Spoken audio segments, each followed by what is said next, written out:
Operacija Oluja. Osnovi, našli priznajet, treći dan operacije.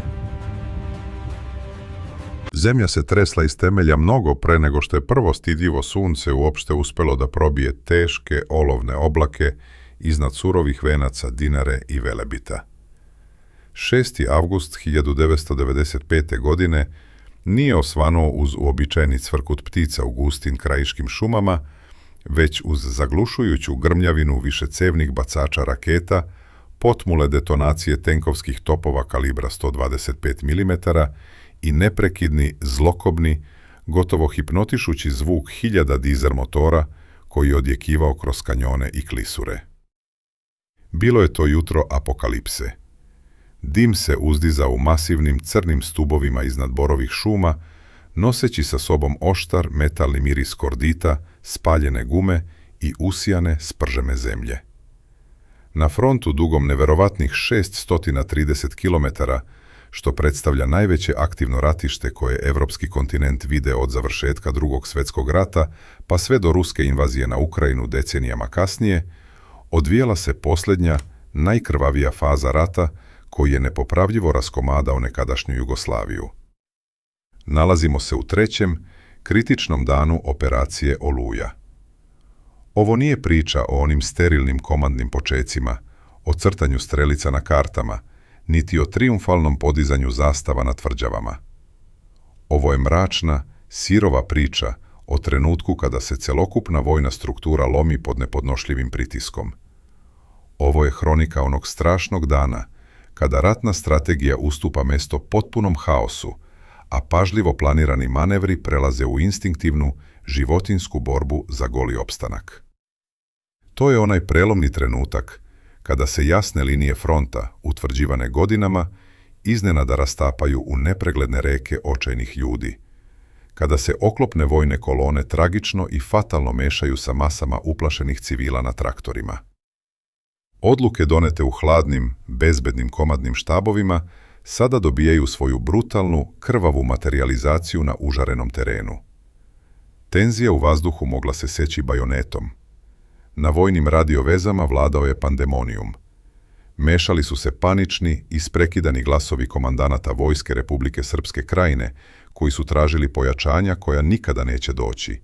Hladne, precizne i nemilosrdne komande hrvatskih oficira, koji su usmeravali artiljerijsku vatru, i očajnički, srceparajući pozivi u pomoć onih koji su ostali zarobljeni u unakrsnoj vatri bez ikakve nade za spas. Dok se gusta, siva prašina dizala nad makadamskim putevima Korduna, Banije i Like, sakrivajući sunce, jedno ključno, sudbinsko pitanje lebdelo je iznad ovog gigantskog teatra rata. Da li je brzi i nezaustavljivi kolaps jedne vojske isključivo rezultat nadmoćnije vatrene moći i briljantne taktičke egzekucije neprijatelja, ili se seme konačnog poraza uvek seje iznutra? Šta se događa u umu vojnika kada komadni lanac pukne, a elitna vojska se u roku od nekoliko sati pretvori u naoružani, obezglavljeni zbeg?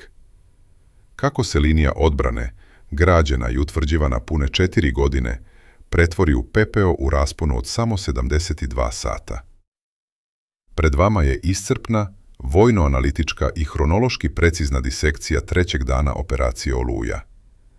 U ovom dokumentarnom izveštaju nećemo se baviti jeftinim političkim parolama, nećemo birati strane, niti ćemo stajati pod nacionalnim zastavama. Hiruški precizno ćemo analizirati surovu geografiju koja je diktirala pravce napada, fatalne taktičke greške koje su plaćene hiljadama života, genijalne vojne manevre koji su zauvek promenili tok istorije Balkana i tragične humanitarne posljedice koje i dan danas, 3 decenije kasnije, oblikuju demografsku i političku sliku regiona. Uronit ćemo duboko u operativne mape, presecanje vitalnih komunikacija i psihološki slom celokupnih armijskih korpusa. Vežite se i spremite se za ulazak u samo mračno središte ratne Oluje. Da bismo u potpunosti razumeli stravičnu i brzu dinamiku tog 6. avgusta 1995. godine, moramo prvo razumeti duboke tektonske ploče balkanske geopolitike koje su se sudarale godinama unazad, skupljajući kinetičku energiju za ovaj konačni udar. Rat u Hrvatskoj počeo je krvavim okršajima 1991. godine, a do početka 1992. godine linije fronta su se uglavnom stabilizovale. Republika Srpska Krajina, samoproglašeni međunarodno nepriznati entitet koji je obuhvatao oko 10.400 kvadratnih kilometara, funkcionisala je kao de facto paradržava u potpunoj izolaciji. Do ranog leta 1995. godine situacija se dramatično promenila padom Srebrenice. Ujedinjene nacije i zapadne sile bile su odlučne da ne dozvole ponavljanje ovakvog scenarija u Bihaću, bosanskom gradu koji je 1200 dana bio pod nemilosrdnom opsadom. Američki diplomate su jasno upozorili da ukoliko Hrvatska ne pokrene hitnu akciju, svet će svedočiti novom genocidu. Ovo je legitimizovalo hrvatsku ofanzivu, pretvarajući je u regionalni geostrateški potez odobren od strane zapadnih aktera. Pre nego što povučemo taktičke linije na mapi za treći dan, moramo secirati instrumente sile na terenu. Bila su to dva potpuno različita sveta. Hrvatska vojska je do leta 1995. bila masivna, modernizovana sila. U samoj ofanzivi angažovano je oko 130.000 vojnika pod komandom generala Zvonimira Červenka. Udarnu oštricu činile su visoko profesionalizovane gardijske brigade, Tigrovi, Gromovi, Pauci, Pume i Vukovi, podržane tenkovima M84, teškom artiljerijom i modernim NATO komunikacijama. Sa druge strane, Srpska vojska Krajine pod komandom generala Mileta Mrkšića raspolagala je sa svega 30 do 40.000 boraca. Razvučena na predugačkom frontu, patila je od odsustva strateške dubine, zastarelog naoružanja i dramatičnog pada morala, osjećajući se ostavljenom na cedilu od strane Beograda. Treći ključni akter, 5. korpus armije B IH pod komandom Atifa Dudakovića, brojao je do 20.000 fanatično motivisanih, ali slabo naoružanih branilaca Bihaća. Do zore 6. avgusta južni deo fronta bio je već slomljen. Knin, politički i vojni centar, pao je drugog dana ofanzive munjevitim udarom hrvatskih gardijskih brigada, čime je presečena kičmena moždina odbrane u Dalmaciji. Međutim, pravi, zastrašujući dramatični fokus trećeg dana seli se na sever i istok, u neprohodne šume Banije i Korduna. Upravo ovde su se odigrale najteže, najkrvavije borbe celog rata. Sektor Sever, pod hrvatskom komandom generala Ivana Basarca, našao se u fatalnom zastoju. Njegova strategija direktnih frontalnih udara na najsnažnije utvrđene srpske položaje oko Petrinje i Gline pretvorila se u klanicu pred fanatičnim otporom 39. Banijskog korpusa. Zastoj je pretio da ugrozi celu Oluju. Tada dolazi do ključnog strateškog momenta. U zoru 6. avgusta hrvatski državni vrh povlači beskompromisan potez, usred bitke smenjuje generala Basarca i postavlja iskusnog generala Petra Stipetića.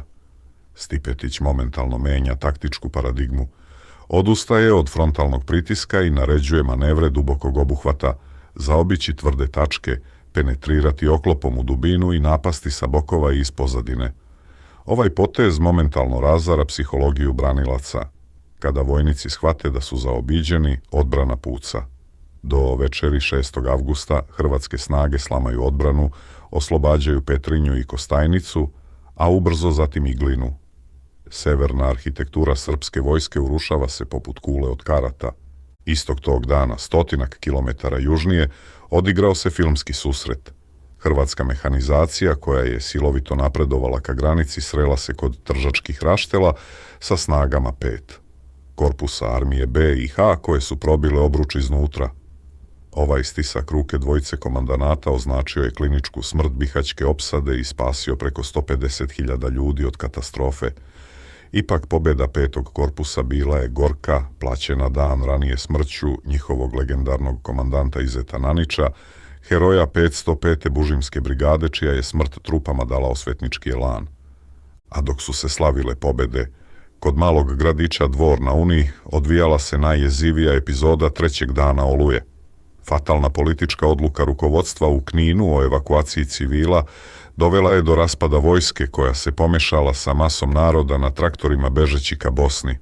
U skučenom prostoru dvora na Uni došlo je do apokaliptičnog sudara, ostaci srpske vojske, elitne hrvatske jedinice i borci pete. Korpusa sukobili su se na uskom prostoru. Između njih u unakrsnoj vatri našle su se stotine hiljada uplašenih civila.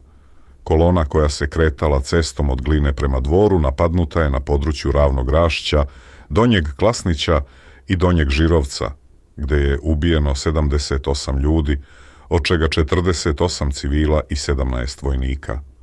Bila je to noćmarna dolina smrti, borba bez taktike, samrtni grč vojske i naroda pod kišom artiljerijskih granata. Malo dalje na Kordunu, 21. kordunaški korpus pod komandom Čedomira Bulata ostao je potpuno zarobljen u takozvanom Topuskom džepu. Okruženi oklopom generala Stipetića sa desetinama hiljada civila, našli su se u bezizlaznoj situaciji. Shvativši da dalji otpor znači masakr, general Bulat donosi najtežu odluku i predaje se svom nekadašnjem nadređenom iz JNA generalu Stipetiću. Do zvaničnog potpisivanja predaje došlo je 8. avgusta u 14 časova kod hotela Brioni ispred Topuskog na haubi automobila hrvatske policije. Ovaj čin oficirske časti sprečio je nemerljivo krvoproliće. Operacija Oluja je vojno bila monumentalna, hirurški precizna pobjeda Hrvatske, koja je izbrisala paradržavu i preokrenula tok celog Balkanskog rata, nateravši aktere na Dejtonski mir. Međutim, cena je bila jeziva. U izbegličkim kolonama oko 200.000 Srba u očaju je napustilo svoje domove, stvarajući demografsku pustoš. Najtamnija senka na vojni uspeh pala je u nedeljama nakon borbi, kada su dokumentovana masovna ubistva, paljenja sela i egzekucije staraca koji su ostali, ostavivši duboke rane koje i danas peku. Zora koja je usledila nakon utišavanja oružja donela je mučnu tišinu. Dim se razilazio nad napuštenim, spaljenim selima i nepreglednim kolonama ostavljenih traktora. Istorija vojno-političkog ratovanja ne trpi emocije, ali ne sme ignorisati žrtve.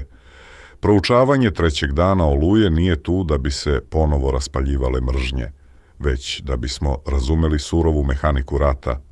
U hladovini štabova generali su igrali šah, dok je na terenu narod do temelja izgoreo. Lekcije plaćene krvlju vojnika i suzama civila se ne smeju zaboraviti, jer slepo neznanje je pogonsko gorivo za nove ratove. Sada se obraćamo vama. Da li verujete da se brzi vojni raspad i tragični egzodus stanovništva mogao sprečiti diplomatskim putem u posljednjem trenutku, ili je oružani krah bio jedini matematički i strateški siguran ishod odmah nakon pada Srebrenice? Napišite vaše argumentovano mišljenje u komentarima ispod videa. Želimo da čujemo vaše stavove zasnovane na činjenicama. Ako smatrate da je ova duboka analiza bila vredna vašeg vremena i da je bacila objektivno svetlo na mračnu mašineriju ratovanja, pritisnite subscribe na naš kanal, lajkujte ovaj video i podelite ga sa onima koji traže razumevanje istorije mimo plitkih parola. Vaša podrška nam omogućava da nastavimo sa ovim ozbiljnim istraživanjima. Ovo je Ratograf, mesto gde ratna istorija govori činjenicama. Do sledećeg susreta na liniji fronta, ostanite uz nas i ne zaboravite lekcije iz prošlosti.